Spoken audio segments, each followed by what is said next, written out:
ಇನ್ನು ಮುಂದೆ ನಿಮ್ಮ ನೆಚ್ಚಿನ ಧಾರಾವಾಹಿಗಳ ಫುಲ್ ಎಪಿಸೋಡ್ಗಳು ಸನ್ ನೆಕ್ಸ್ಟ್ ಆಪ್ನಲ್ಲಿ ಮಾತ್ರ. ಏಯ್, ಸುಮ್ಮನೆ ನಿಂತ್ಕೊಳ್ಳೆ. ಅವಳು ಯಾರು, ಅವಳ ಸ್ಟೇಟಸ್ ಏನು ಅಂತ ಗೊತ್ತಾ ನಿಂಗೆ? ನೀನು ಹಾಕೊಂಡು ಬಂದಿರೋ ಡ್ರೆಸ್ಸಿಗೆ ಖರ್ಚು ಮಾಡಿರೋ ದುಡ್ಡಲ್ಲಿ ಅವ್ರು ಇಡೀ ತಿಂಗಳು ಮನೆ ಖರ್ಚು ನಡೆಯುತ್ತೆ. ಇನ್ನೊಂದ್ಸಲ ಇಂಥವ್ರನ್ನ ಅಕ್ಕ ಅಂತ ಕರೆದ್ರೆ ಕಾಲ್ ಮುರಿದು ಬಿಡ್ತೀನಿ. ಅಲ್ಲಮ್ಮ, ನನ್ ಏನ್ ಹೇಳ್ದೆ ಅಂತ ಕೋಪ ಮಾಡ್ಕೋತಿದ್ಯಾ? ತೊಲಗು.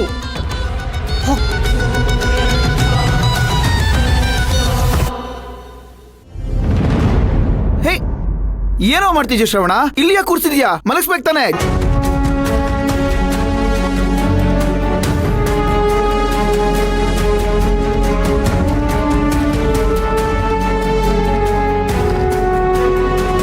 ಅಣ್ಣ, ಇಲ್ಲಿ ಭಕ್ತಿ ಮತ್ತೆ ಅಮ್ಮ ಮಲಗ್ತಾರೆ.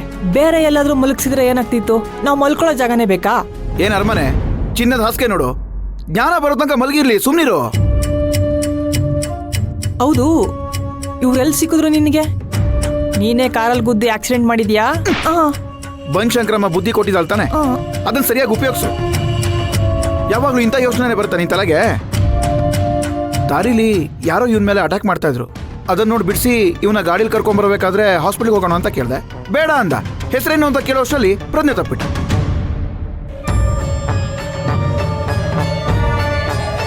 ಅಣ್ಣ, ಇವ್ರ ಪರ್ಸ್ ಚೆಕ್ ಮಾಡೋಣ.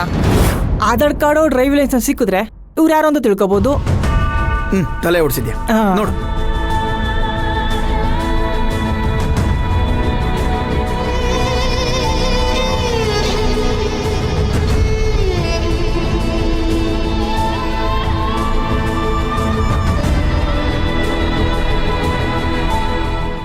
ಅಣ್ಣ, ಒಳ್ಳೆ ದುಡ್ಡಿದೆ.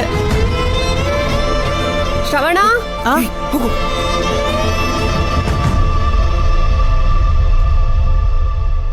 ಓ ಶ್ರೀಕಾಂತ, ಬಂದ್ಯಾ ನೀನು? ಇಲ್ಲೇನ್ ಮಾಡ್ತಿದ್ದೀರಾ ಇಬ್ರು? ಬನ್ನಿ ಬೇಗ. ನೀನು ಹೋಗು.